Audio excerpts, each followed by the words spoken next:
الحمد لله نحمده ونستعينه ونستغفره ونعوذ بالله من شرور أنفسنا ومن سيئات أعمالنا من يهده الله فلا مضل له ومن يضلل فلا هادي له. بسم اللہ الرحمن الرحیم. الحمد للہ نحمده ونستعینه ونستغفره ونعوذ باللہ من شرور انفسنا ومن سیئات اعمالنا.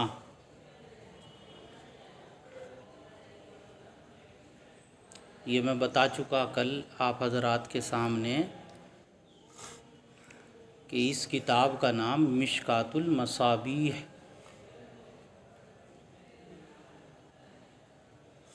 مشکات المصابیح نام رکھنے کی وجہ یہ ہے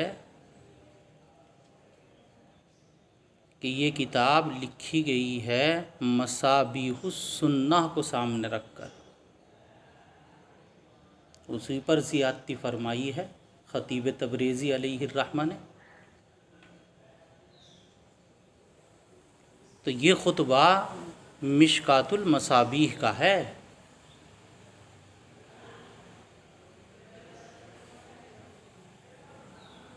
مصابیح السنہ کا نہیں ہے.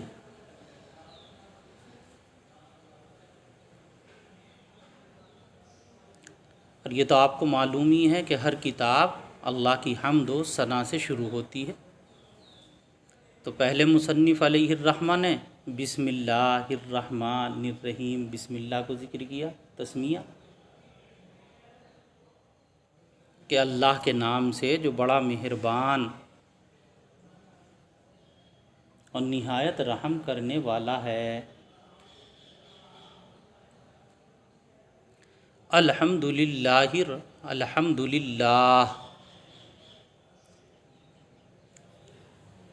یہ مختلف جگہوں پر آپ حضرات نے یہ جملہ پڑھا ہے.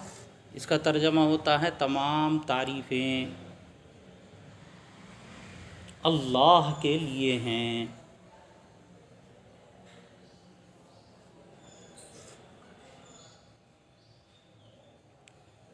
اور اللہ کی تعریف کرتے ہوئے کہہ رہے ہیں نحمدہ ونستعینہ. دیکھو غور کریں آپ، نحمدو مضارع کا صیغہ ہے.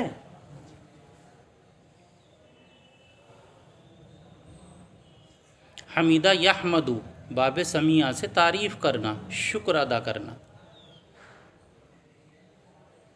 ہم اللہ کا شکر ادا کرتے ہیں. یہ ترجمہ نحمدہ کا ہے. ونستعینہ یہ بھی فعل مضارع کا صیغہ ہے. یہ باب استفعال سے ہے. اور ہم اس سے مدد طلب کرتے ہیں. نستعینہ ہم اس سے، اللہ سے، یعنی اللہ سے.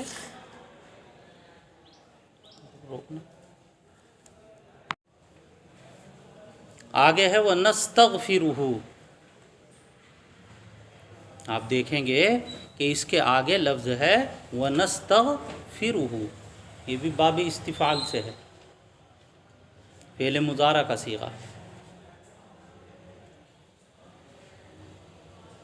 اور ہم اس سے یعنی اللہ سے اپنے گناہوں کی معافی طلب کرتے ہیں. وَنَعُوذُ بِاللَّهِ مِن شُرُورِ أَنفُسِنَا. اس سے آگے دیکھیں گے نعوذ، یہ بھی فعل مضارع ہے. آذا یعوذ یہ باب نصرہ سے استعمال ہوتا ہے. اس کے معنی آتے ہیں پناہ چاہنا، پناہ طلب کرنا.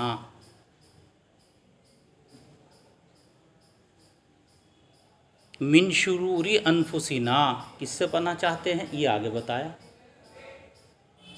ترجمہ ہوگا وَنَعُوذُ بِاللَّهِ مِن شُرُورِ أَنفُسِنَا. اور ہم اللہ کی پناہ مانگتے ہیں کس سے؟ اپنے نفس کے شرور سے، شرارتوں سے،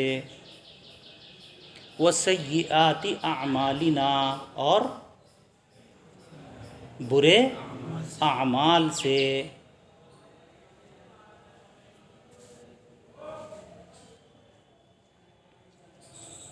پھر اس کے بعد میں ہے من یہدہ اللہ فلا مضل لہ،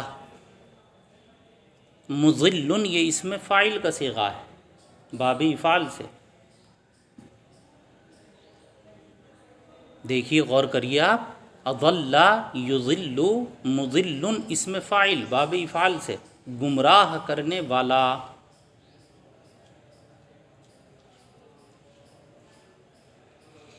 ترجمہ ہوگا اور جس کو اللہ تبارک و تعالی ہدایت سے نواز دیں، کوئی اس کو گمراہ کرنے والا نہیں ہے۔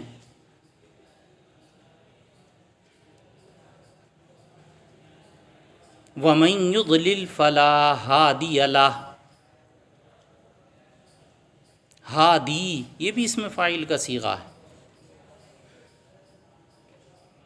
اس کا ترجمہ ہوتا ہے راستہ دکھانے والا، ہدایت دینے والا۔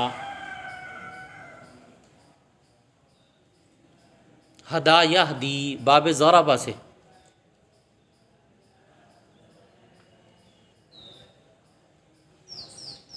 تو کیا ترجمہ ہوگا؟ وَمَن يُضْلِلْ، اور جس کو اللہ گمراہ کر دے، فلا ہادی لہ، اس کو کوئی ہدایت دینے والا نہیں ہے۔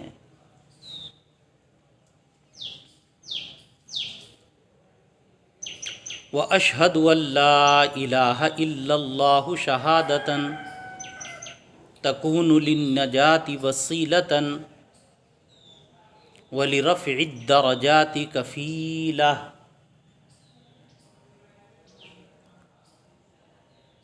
یہ شہادتاً منصوب ہے اشہدو کا مفعول مطلق ہونے کی وجہ سے، اور شہادتاً کے بعد جو عبارت ہے تکون للنجات، یہ اس کی صفت ہے، شہادتاً کی صفت ہے۔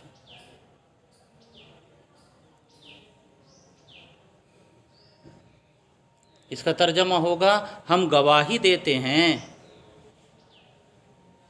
کہ اللہ کے سوا کوئی معبود نہیں۔ ایک اور ترجمہ بھی ہوتا ہے ہم گواہی دیتے ہیں کہ اللہ کے سوا کوئی عبادت کے لائق نہیں ہے۔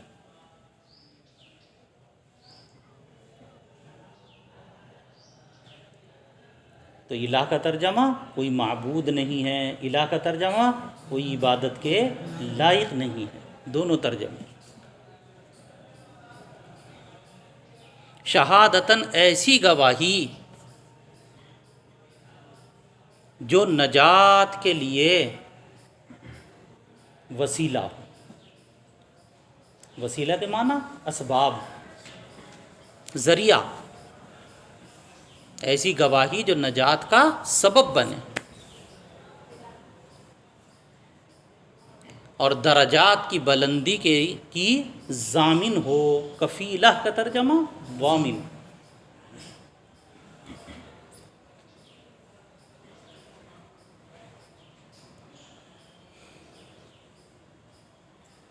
تو یہ تو توحید ہو گئی،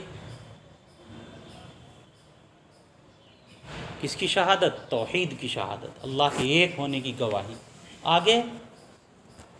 آگے جو ہے وہ رسالت کی شہادت ہے۔ وَأَشْهَدُ أَنَّ مُحَمَّدًا عَبْدُهُ وَرَسُولُهُ، اور میں گواہی دیتا ہوں کہ محمد صلی اللہ علیہ وسلم اللہ کے بندے اور اس کے رسول ہیں۔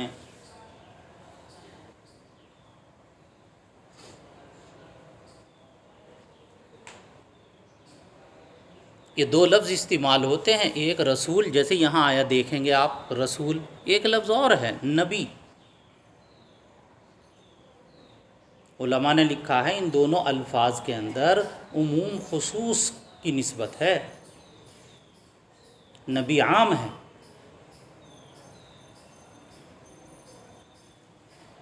کس کو کہتے ہیں نبی؟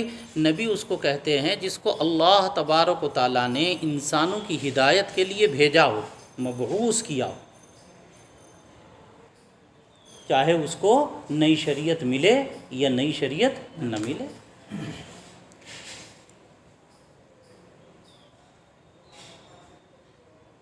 برخلاف رسول کے کہ رسول کے لیے شرط ہے نئی شریعت کا ہونا۔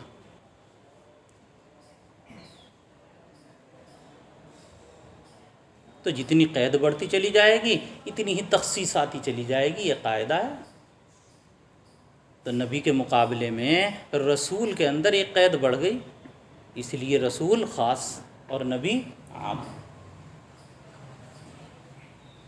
الذی بعثہ وطرق الایمان قد عفت آثارها، یہاں غور یہ کیجئے آپ کہ وہ طرق الایمانی سے پہلے جو یہ واو آیا ہے نا، واو، یہ واو حالیہ ہے، جس کا ترجمہ حالت سے، جس کا ترجمہ وقت سے ہوتا ہے۔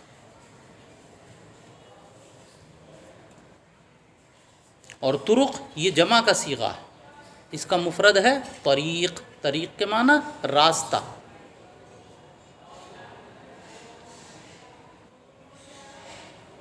قد عفت، یہ دیکھیے لفظ خاص طور سے، یہ فعل ماضی کا صیغہ استعمال ہوا ہے یہاں، اس کا استعمال باب نصرہ سے ہے، عفا یعفو۔ عفا یعفو کے معنی آتے ہیں مٹنا،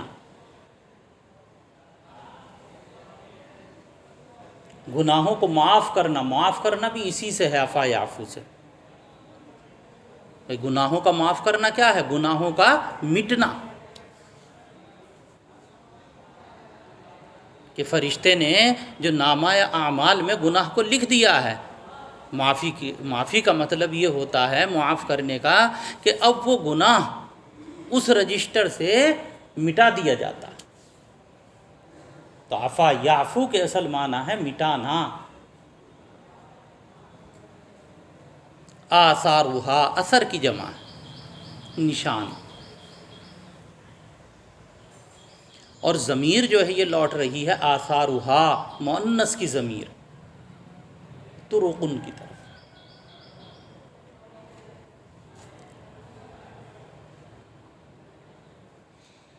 ترجمہ کیا ہوگا؟ ترجمہ یہ ہوگا وَأَشْهَدُ أَنَّ مُحَمَّدًا عَبْدُهُ وَرَسُولُهُ، اور میں گواہی دیتا ہوں کہ محمد صلی اللہ علیہ وسلم اللہ